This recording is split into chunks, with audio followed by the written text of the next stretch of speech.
a escolha.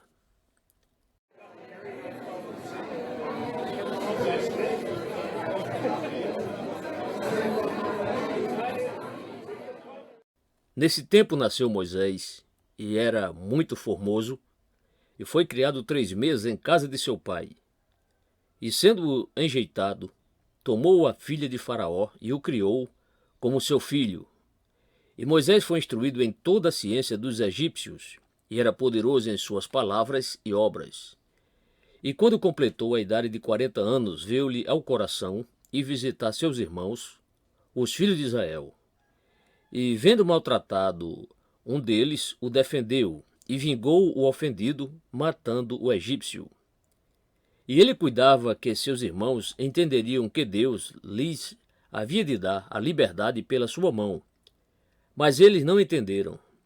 E no dia seguinte, pelejando eles, foi por eles visto, e quis levá-los à paz, dizendo: Varões, sois irmãos, porque vos agravais um ao outro? E o que ofendia o seu próximo repeliu, dizendo: Quem te constituiu príncipe e juiz sobre nós? Queres tu matar-me, como ontem mataste o egípcio? E a esta palavra fugiu Moisés, e esteve como estrangeiro na terra de Midian, onde gerou 2 filhos. Atos 7, versos 20 a 29. Continuamos a nossa consideração da história de Moisés, porque Estevão mostrou com bastante clareza que Moisés não foi só um tipo de Cristo, como o grande líder, o grande libertador do seu povo, mas foi também algo mais. Ele foi um maravilhoso exemplo de como alguém se torna verdadeiramente um membro do povo de Deus, e isto naturalmente por meio da fé. Pois bem, é óbvio que o autor da Epístola aos Hebreus está fazendo a mesma coisa que Estevão. Ele também usa Moisés como um dos grandes exemplos do princípio da fé e está interessado em inculcar esse princípio. Os cristãos hebreus, a quem ele estava escrevendo, estavam em dificuldades. Devido a diversas causas de desânimo, eles estavam inclinados a olhar de volta para a velha religião judaica, e alguns deles estavam até retornando a ela. Por isso o autor se ocupa de todo esse assunto e lhe diz que eles estavam procedendo assim porque realmente nunca entenderam que o princípio geral e central da fé cristã é a fé. E assim ele lhes diz o que é a fé. Depois, com o fim de habilitá-los a captar o princípio e a entendê-lo, no capítulo 11, ele lhes oferece uma série de ilustrações muito semelhantes ao que Estevão fizera diante do Sinédrio. Quero então tomar estes 2 relatos juntos para mostrar a vocês, por meio do caso de Moisés, como alguém se torna cristão e o que o torna isso impossível. Estudemos juntos então a história. Neste versículo que estamos considerando, vamos concentrar-nos agora no que se pode descrever muito bem como o grande marco divisor da vida de Moisés. De repente ele viu-se face a face com a necessidade de tomar uma momentosa decisão, e foi nesta altura que ele se tornou o homem que conhecemos e a respeito de quem lemos. Grandes coisas lhes aconteceram posteriormente, mas nenhuma delas teria ocorrido se ele não tivesse enfrentado a questão fundamental aqui, neste ponto particular. E esta decisão levou a todos os extraordinários fatos que sabemos que realmente ocorreram com relação à sua vida e à sua carreira.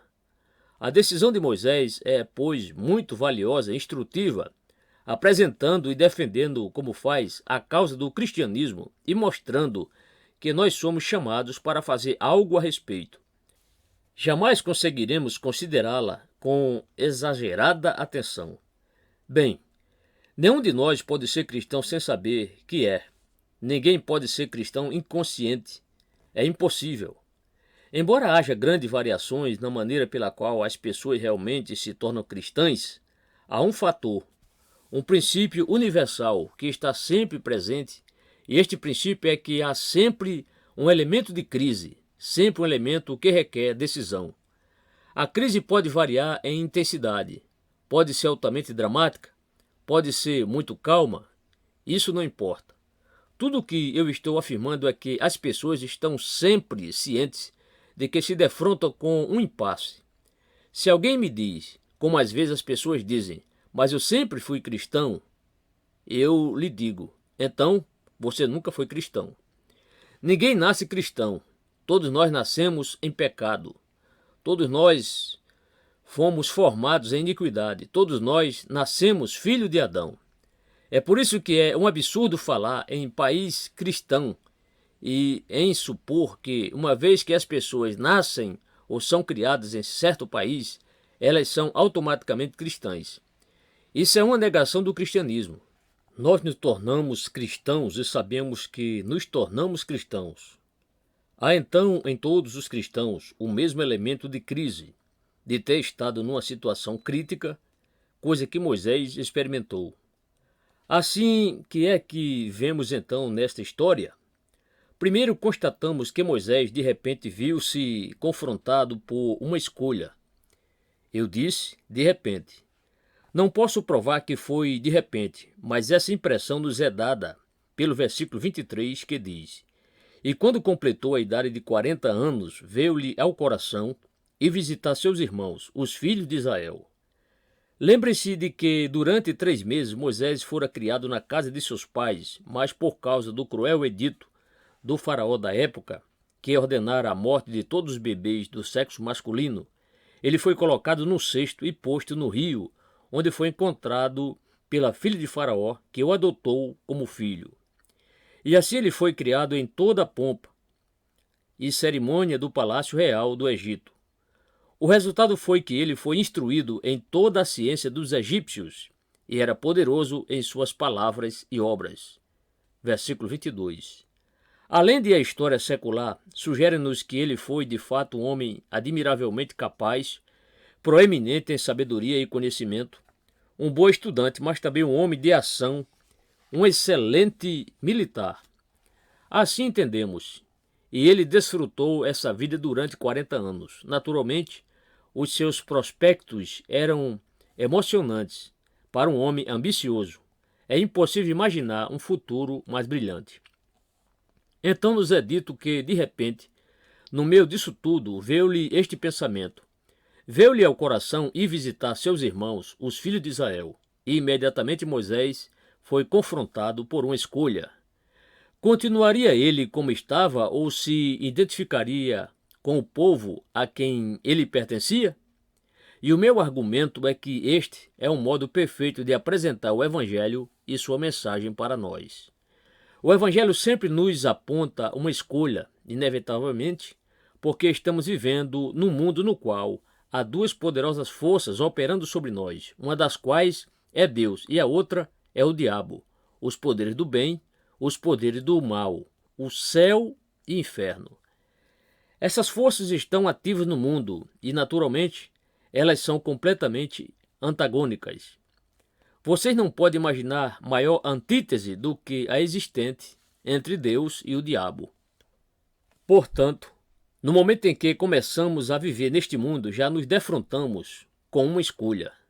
Esta é a posição básica, fundamental, em que a mensagem do Evangelho se baseia, porque, de acordo com a Bíblia, esta é a explicação geral da humanidade e da vida neste mundo.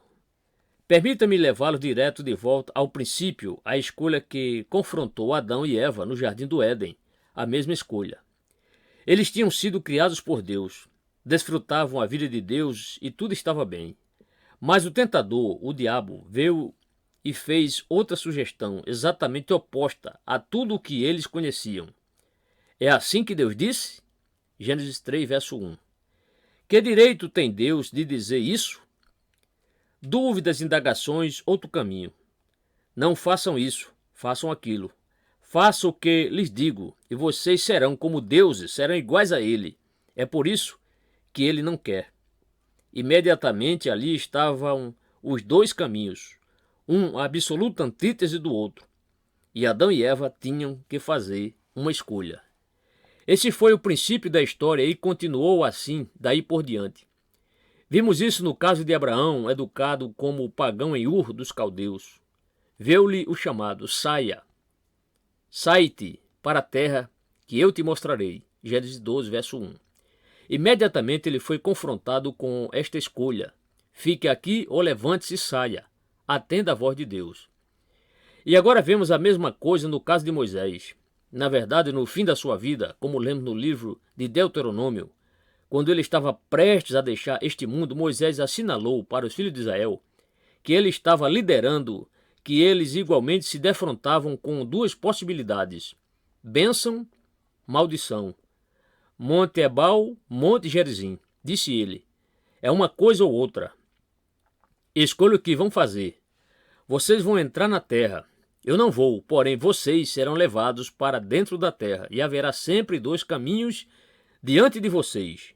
Deuteronômio 27 e 28. E Josué, o sucessor de Moisés, disse exatamente a mesma coisa no fim da sua vida. Escolhei hoje a quem se vais. Josué 24, verso 15. É sempre isso. Vocês o veem numa das histórias mais dramáticas do Velho Testamento, a história do profeta Elias, no Monte Carmelo. Eis como Elias o expressa: até quando cocheareis entre dois pensamentos? Se o Senhor é Deus, segui-o. Se é Baal, segui-o. 1 Reis 18, 21. É um ou outro. E esta mensagem não é só do Velho Testamento, constitui a real essência da pregação do nosso Senhor. Ouça-no. Entrai pela porta estreita, porque larga é a porta, e espaçoso o caminho que conduz à perdição. E muitos são os que entram por ela. E porque estreita é a porta, e apertado o caminho que leva à vida, e poucos há que a encontrem. Mateus 7, versos 13 e 14. Porta estreita, porta larga. Caminho apertado, caminho espaçoso. O nosso Senhor se dirige ao povo e diz: não podeis servir a Deus e a Mamon. Mateus 6, 24. Não se pode. É um ou outro. Portanto, a grande mensagem da Bíblia é que todos nós somos confrontados por essas duas possibilidades, uma escolha que se requer de cada um de nós. Nem sempre, repito, o impasse vem da mesma maneira, porém, não é a maneira como vem que importa. Às vezes vem do mundo, como parece ter vindo a Moisés. Não havia nada nas circunstâncias em que ele se encontrava que o forçasse a fazer esta escolha. Ele estava simplesmente seguindo o ritmo normal da sua vida. Mas então o impulso veio a seu coração. O pensamento adentrou sua mente. Talvez ele tivesse lido algo, talvez se lembrasse de alguma coisa, a memória tivesse sido posta a funcionar. A ideia lhe veio, e imediatamente ele se defrontou com uma escolha e com a necessidade de tomar uma decisão. Às vezes nos defrontamos com esta escolha e com esta crise de maneira relativamente calma e tranquila, talvez num culto na igreja. Pode ser que tenhamos vindo ao culto desavisada e descuidosamente, mas algo é dito, e parece que, especialmente para nós, esse algo vem ao nosso coração, fica-se em nós, e de repente nos vemos confrontados por uma escolha. Não há vibração, nenhuma pressão é feita para levar-nos a uma decisão. Entretanto, a verdade nos pega e sentimos que temos que fazer algo a respeito. Tentamos livrar-nos do pensamento, mas não conseguimos. Ele nos vem de volta, nos segue, está sempre ali, bolindo conosco, até que afinal temos que tomar a nossa decisão.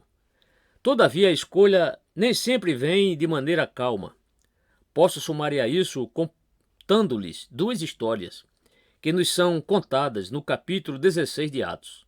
Falam de duas pessoas que se tornaram cristãs. Uma delas foi uma mulher chamada Lídia. Era uma boa mulher, uma mulher religiosa, uma mulher que servia a Deus segundo o modo de adorar dos judeus. O apóstolo Paulo, quando visitou Filipe, soube que ela e várias outras mulheres iam orar por toda parte de sábado, fora da cidade, perto de um rio. E então ele se juntou ao grupo e se pôs a falar-lhe. Diz então o texto: Lídia nos ouvia, e o Senhor lhe abriu o coração para que estivesse atenta ao que Paulo dizia, e ela se tornou cristã. Atos 16, verso 14. Mas no mesmo capítulo, lê-se outra história sobre outro evento ocorrido na mesma cidade. Havia lá uma cadeia e um homem cujo trabalho era vigiar a prisão, certamente um homem de caráter violento, pode-se deduzir. Quando Paulo e seu companheiro Silas foram aprisionados, ele os lançou no cárcere dos fundos e prendeu seus pés no tronco. Depois foi para a cama, ou talvez tenha ido beber, não sabemos, porém, o que sabemos é que, de repente, houve um forte terremoto, tão forte que os alicerces da prisão foram abalados, todas as portas se abriram e foram soltas as correntes dos prisioneiros. E este homem, pensando que os presos tinham fugido, tirou a espada e estava a ponto de suicidar-se. Vocês não podem imaginar a cena mais violenta, podem? Contudo, Paulo bradou ao carcereiro: não te faças nenhum mal, que todos aqui estamos.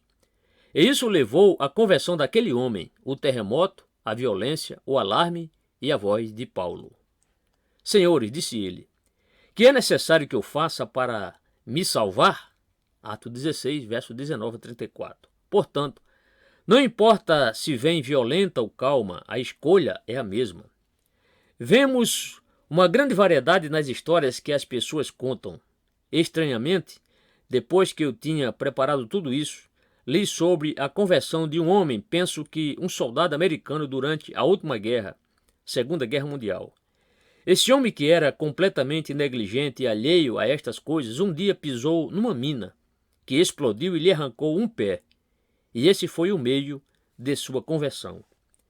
Muitos têm sido levados a este ponto de crise e decisão por uma doença ou por um acidente.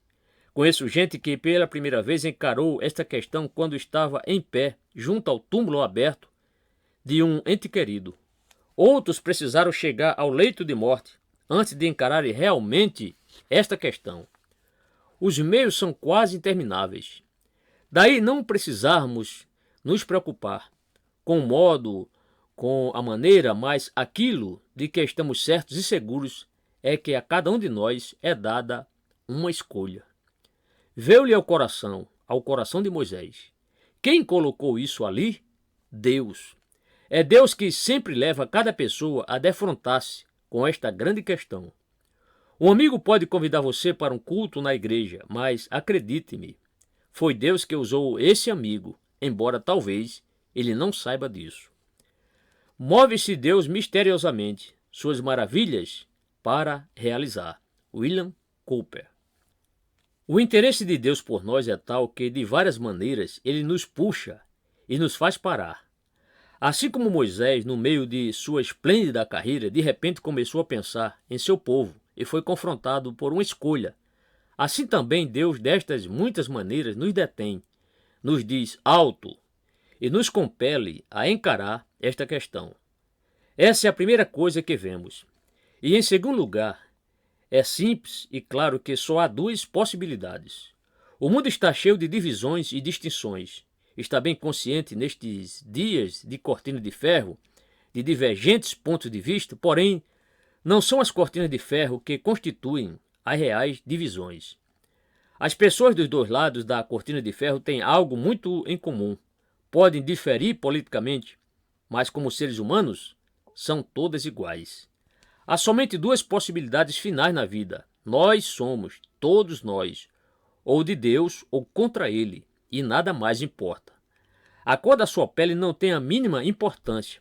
Você pode ser muito inteligente, pode ser muito culto, ou pode ser ignorante e iletrado. Isso não importa. A única questão é: você pertence ao povo de Deus ou pertence ao povo que é contra Ele? Não existe outra possibilidade. Isso de neutralidade na esfera do espírito é coisa que não existe. Não há necessidade de nenhuma decisão contra Deus, pois por natureza todos nós somos contra Ele. A inclinação da carne, a inclinação natural, é inimizade contra Deus, pois não é sujeita à lei de Deus, nem em verdade o pode ser. Romanos 8, verso 7. Todos nós nascemos com ódio contra Deus, todos nós somos contra Deus. Bem sei que alguns dizem: eu sempre criei em Deus, mas isso significa que eles nunca creram nele. O que eles creem é em alguma invenção da sua imaginação. Se vocês confrontam tais pessoas com o Deus da Bíblia, logo começam a mostrar seu ódio a Deus. Elas têm um Deus que podem manipular e manobrar, um Deus feito à imagem e semelhança delas, e odeiam o Deus vivo, que é revelado na Bíblia. Portanto, neutralidade não existe. Reitero que ou somos por Deus ou contra Ele. Nesta matéria não existe terra de ninguém. Todos nós estamos num dos campos de guerra. O nosso Senhor disse pessoalmente: quem não é comigo é contra mim. Mateus 12, verso 30. O chamado de Deus vem a cada um de nós, de um modo ou de outro. O chamado para seguir a Cristo é universal. Torno a dizer que todos nós somos confrontados por duas possibilidades. As duas possibilidades que confrontaram Moisés. Que faria ele? Deveria continuar como filho da filha de Faraó e gozar o que redundaria disso? Ou deveria identificar-se com seu povo? E a todos nós vem a interrogação: devemos viver para a glória de Deus ou devemos viver para a nossa própria glória, para a glória do homem e para a glória do mundo? O desafio desta escolha é inevitável. Não se lhe pode escapar. Embora venha de diferentes maneiras, essa é a escolha final e definitiva. Ora, o aspecto da história de Moisés que é bastante instrutivo, e este é o principal ponto que eu quero estabelecer, é que Moisés escolheu a causa de Deus. O assunto foi apresentado de tal maneira por Estevão e, na verdade, pelo autor da Epístola aos Hebreus, que bem pode acontecer que percamos de vista este estupendo fator. Mas procure pensar nele por um momento, figurar em sua mente a posição de Moisés e especialmente os seus prospectos, e vejam que este homem decidiu dar as costas a tudo isso e identificar-se com os filhos de Israel na situação em que eles se encontravam. É aqui que podemos aprender de Moisés. Por que Moisés agiu assim? Qual é a explicação dessa decisão por Deus? E a resposta se vê perfeitamente clara logo na superfície da história. Ao meu ver, o primeiro fator que pesou no caso de Moisés e que realmente decidiu toda a questão é que Moisés se deu conta de quem ele era. Ele compreendeu que não era filho da filha de Faraó. Ele tinha sido criado como tal e fora aceito como seu filho. Ele tivera todas as vantagens dessa posição e todo mundo o louvava. Seus prospectos eram todos em termos da sua condição de filho da filha de Faraó. Mas Moisés sabia que era um dos filhos de Israel. Pertencia a eles. Eles eram o povo de Deus e eles eram o seu povo. Pois bem, foi isso que persuadiu Moisés. Ele chegou à conclusão de que este fato era de valor infinitamente maior do que todas as possibilidades existentes no fato dele ser considerado filho da filha de Faraó. Riqueza, sucesso, promoção, governo supremo e, talvez, proezas e vitórias militares.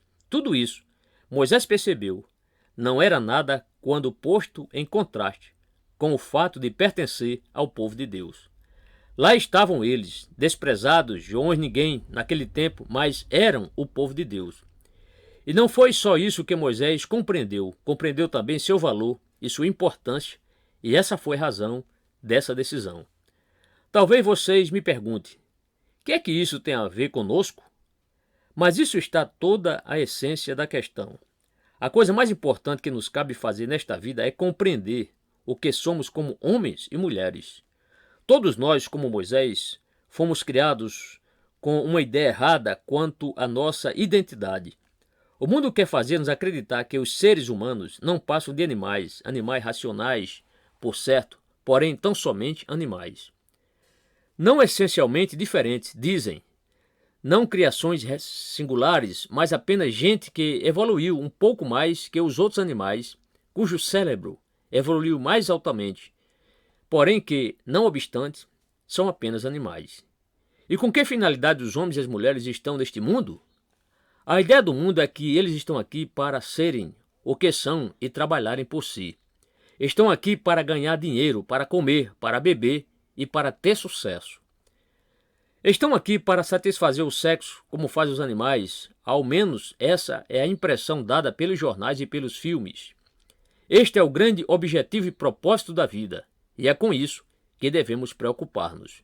Bem, é isso que o mundo nos ensina e põe na nossa mente, e no nosso coração. Essa é toda a sabedoria do Egito que diz: a vida não é maravilhosa? Vejam as oportunidades e os prospectos. Você nunca teve coisa tão boa. O dinheiro corre, todos temos trabalho. Maravilha, vá em frente, faça o bem a si mesmo. Tenha uma vida boa, goze o que puder. Afinal, você é tão somente um animal. No passado, dizem-nos, as pessoas eram bastante tolas para acreditar que existe um mundo invisível, uma esfera espiritual e um Deus. Elas procuravam ter uma vida moralmente boa e não favoreciam as perversões sexuais porque achavam isso feio e sujo. Mas tudo isso está errado, dizem muitos hoje. Estas coisas são naturais, são legítimas. Por que não? Não seria essa a sabedoria do Egito moderno no qual todos nós nos encontramos e no qual fomos criados? E aqui está o mundo alcovitando-nos, tornando-nos orgulhosos, fazendo com que nos sintamos grandes, mostrando-nos oportunidades e perspectivas maravilhosas. Mas quando somos confrontados pela voz de Deus, por este pensamento que nos vem, isso nos entra no coração das diversas maneiras que descrevi. E então nós vemos mais uma coisa, vemos que o ensino do mundo não passa de mentira. É uma perversão do que os homens e as mulheres são realmente. Não são apenas animais, há algo mais. Que será? Os homens e as mulheres têm alma, têm espírito. Não são animais que simplesmente evoluíram, são criações singulares de Deus, criados à imagem e semelhança de Deus. Eles foram feitos por Deus e para Deus. Deus os criou para que o fruíssem, para que desfrutassem vida com Ele, para que vivessem para a glória de Deus, para que fossem seu representante neste mundo, para que gozassem companheirismo e comunhão com Deus, eterno e sempiterno. Embora eles tenham relação e semelhança com outros seres criados, e embora sejam maiores que os animais e diferentes deles, o que há de mais grandioso, a real glória dos homens e das mulheres, é que há dentro deles algo que transcende tudo o que se vê, e eles podem adentrar a realidade eterna. Eles sentem que pertencem à eternidade, que Deus pôs a eternidade no coração deles. Pois bem, esta mensagem é a mensagem que nos vem da Bíblia, é a mensagem do cristianismo, a mensagem do Evangelho, e ela nos diz: esta é a verdade a respeito de vocês. Durante 40 anos, Moisés usufruiu essa vida terrena, achando maravilhosa, porém, de repente, lhe veio este outro pensamento, e ele se viu diante de um dilema.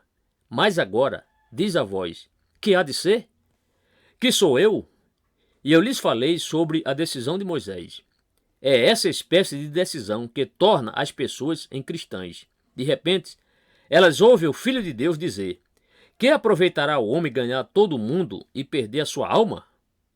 O que faria o homem pelo resgate da sua alma? Marcos 8, 36, 37. E se dão conta de que entendiam mal a si próprias e de que tinham um conceito errôneo sobre si mesmas. De repente, lhes ocorre: tu és pó, e ao pó retornarás. Não foi dito sobre a alma. H.W. Longfellow. Há nos homens e nas mulheres esta parte que os liga a Deus, ao divino e ao eterno. Eles a negligenciavam, ignoravam-na, nada sabiam dela, mas agora enxergam e têm que fazer a sua escolha. Este é o primeiro fato que explica a decisão de Moisés, e ele se deu conta de quem ele era, que era um israelita e não um egípcio. Você já chegou a essa percepção fundamental? Você entendeu que é um ser humano e não um animal? Você compreendeu o que você é, o sentido da vida, o seu destino? Você se apercebeu de que tem uma alma que é maior que o universo? Essa é a essência desta decisão. Assim que as pessoas compreendem que são almas vivas, toda a sua perspectiva muda. Depois, o segundo elemento que afetou a decisão de Moisés foi o seu senso de retidão e justiça. E quando completou a idade de 40 anos, veio-lhe ao coração e visitar seus irmãos, os filhos de Israel. E vendo maltratado um deles, o defendeu e vingou o ofendido, matando o egípcio. Em consequência, Moisés teve que fugir da terra do Egito e se tornou pastor em Midian. Os egípcios estavam oprimindo os filhos de Israel de maneira completamente injusta e iníqua, e Moisés se preocupou com isso. No momento em que compreendeu quem ele era e a sua identidade com estes escravos, inquietou-se com a injustiça, com a maldade disso tudo. Teve que fazer alguma coisa a respeito. Foi isso que o moveu. E quando viu um egípcio maltratando um dos seus irmãos, enfrentou o problema. O egípcio estava errado e estava sendo injusto. E em nome da justiça, Moisés teve que agir. E no dia seguinte, quando Moisés viu seus dois concidadãos brigando da mesma maneira, um maltratando o outro, agiu baseado exatamente no mesmo princípio. A decisão foi determinada por seu senso de justiça e de verdade. Com efeito, isso é óbvio no caso de Moisés, mas você percebeu que é igualmente óbvio em toda a questão de como o ser humano se torna cristão? Porque ele deve ser cristão? Porque deve dar ouvidos à voz de Deus? Porque deve dar atenção a esta mensagem sobre a alma e sua salvação? Porque deve abandonar a vida do mundo e seguir Cristo? Aqui está a primeira resposta. A retidão e veracidade essencial dos filhos de Deus e da sua vida cristã. Que há de errado com a adoração a Deus? Que há de errado com o louvor a Ele? Qual a sua objeção a dobrar os seus joelhos diante do Deus eterno e sempiterno? Porventura, você consegue ver que o maior privilégio que o ser humano pode ter é ter comunhão com Deus? Você não pode ver que a lei é essencialmente justa? Que há de errado com os 10 mandamentos? Que há de errado em honrar o nome de Deus e recusar inclinar-nos diante de uma imagem esculpida, como tantos fazem, seja diante de estadistas ou de países, ou de carros ou do dinheiro? Que há de errado em inclinar-nos diante de Deus eterno e recusar inclinar-nos diante de qualquer outro ou de qualquer outra coisa? Que há de errado em honrar um dia dentre 7 para podermos comungar com Deus? Que há de errado em todas as injunções negativas dos 10 mandamentos? Você não consegue ver que se todo mundo simplesmente vivesse os 10 mandamentos, não teríamos estes problemas e estes estadistas em suas conferências para procurarem solucioná-los? Se tão somente todos vivessem de acordo com os 10 mandamentos, o mundo seria um paraíso. Vocês teriam justiça, equidade, retidão e verdade. Acrescente a isso o Sermão do Monte, e verão retratada uma vida caracterizada pela verdade, uma vida de integridade, uma vida de disciplina e de abnegação, uma vida nobre, uma vida gloriosa, uma vida que dignifica os homens e as mulheres e que faz deles criaturas semelhantes ao seu Criador. Observe o quadro que nos é dado do Senhor Jesus Cristo no Novo Testamento. Isso é o homem, essa é a vida que se deve viver. Você pode atirar uma pedra nele? Você tem alguma acusação que possa fazer contra ele? Os seus contemporâneos tentaram fazer isso. Fizeram o máximo que puderam, mas fracassaram completamente. Ele era sem pecado, santo, inocente, imaculado. Ele viveu uma vida de obediência à lei do seu pai. Ele se gloriava nela, regozijava-se nela. Ele vivia fazendo o bem. Que vida perfeita! Aí está, e esta mensagem nos convida a viver essa vida. Vida reta, justa, veraz. Acaso vocês não podem ver isso? Mas permitam que eu lhes apresente o lado negativo. Observe o erro da vida pecaminosa. Observe o erro da perseguição movida pelos egípcios contra os filhos de Israel. Observe o erro deste indivíduo egípcio maltratando o israelita. Observe o erro de um escravo maltratando outro escravo. Moisés viu o certo e o errado e não teve nenhuma dificuldade para decidir. Você vê o erro da vida pecaminosa e sem Deus? Permita que eu lhes mostre isso. É rebelião contra Deus que o criou. Você não se fez. Você não se trouxe à existência. Foi Deus que o fez. Foi Ele, e não nós, que nos fez. Salmo 100, verso 3. E em sua rebelião você está se lançando contra Deus eterno, que não somente o fez, mas também sustenta todas as coisas. Um Deus de amor, de misericórdia e de compaixão. A rebelião é má, é desprezo à lei. E esse é o problema que há com cada um de nós. Você não consegue ver os espertos deste mundo dando duro contra as leis? Eles querem transgredi-las, querem mudar a lei. Por quê? para que possa viver como porcos, como animais, vidas sem lei, vidas sem limites, sem proibições, sem restrições. Esse é o problema deste país. Entretanto, observe o egoísmo desta vida pecaminosa, dessa vida sem Deus. As pessoas em geral só olham para um lado dela, não é? Parece tão maravilhoso mudar os rumos, viver do seu jeito e fazer o que lhe dá na telha. Mas veja o egoísmo disso tudo. Pense no egoísmo que campeei no mundo. Estes homens que abandonam suas esposas e seus filhos pequenos, os canalhas. Canalhas egoístas. É gente que não hesita em pisotear os sentimentos mais delicados e mais ternos só para satisfazer suas cobiças e seus caprichos momentâneos. A centralidade do ego, a mesquinhez disso tudo. Observe o sofrimento que isso tem causado, a vergonha a que leva, a baixeza da vida do homem ou da mulher que rejeita Deus. Leia as suas autobiografias. Eles até admitem isso, até se alegram com isso. Mas note o vergonhoso que é, a torpeza, a feiura e a objeção disso tudo. O apóstolo resume tudo isso com uma só frase no capítulo 6 da sua epístola aos Romanos. Ele lembra a estes cristãos da cidade de Roma que, embora outrora tivessem sido pecadores, haviam se convertido, haviam se tornado cristãos. E ele lhes faz esta pergunta: que fruto tinhas, então, das coisas de que agora vos envergonhais? Romanos 6, 21. Diz ele que agora eles se envergonham sinceramente das suas más ações, porém, pergunta que fruto tinham quando as praticavam. E em nome de Deus, permitam que eu os interrogue com a mesma franqueza. Que é que a vida sem Deus lhe dá realmente? Está ébrio? É coisa de que se gabar? Cometer adultério é algo em que se gloriar e é a marca por excelência da maturidade e da verdadeira liberdade? Meus amigos, encare a questão. Veja um erro maligno da vida pecaminosa, bem como a essencial retidão e justiça e verdade na vida dos filhos de Deus. Moisés enxergou muitíssimo bem estes dois caminhos. Não lhe foi difícil decidir. Mas vemos claramente outro fator, e este é exposto particularmente em Hebreus capítulo 11. Ele viu longe. Que princípio! Ele não se limitou a observar sua posição temporária, estendeu seu olhar direto até o fim. Na idade de 40 anos, os seus prospectos, como temos visto, eram grandes, maravilhosos, ao passo que os filhos de Israel eram escravos e gemiam sob a mais terrível injustiça e crueldade. Prazer, miséria. O cristianismo miserável tão estreito, tão pequeno, tão limitado.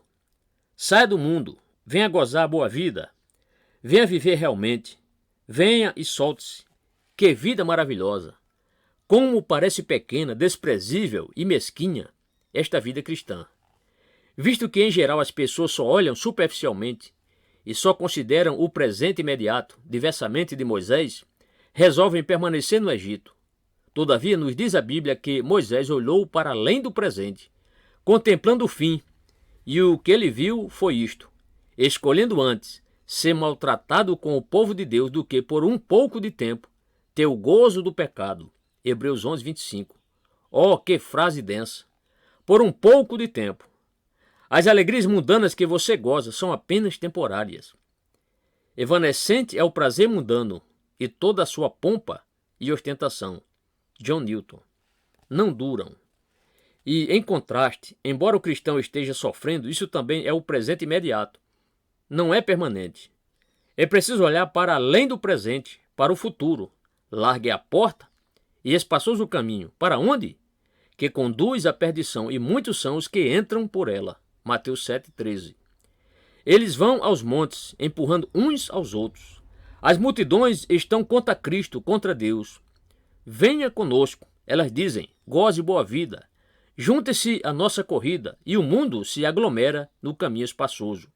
Espaçoso, largo, mas conduz à perdição. Do outro lado, estreita é a porta, e apertado o caminho que leva para onde? A vida. Versículo 14. Mas se alguém poderá dizer, parece que se pede que você abandone tudo se tornar cristão. Abandonar? Meu caro amigo, você ganha.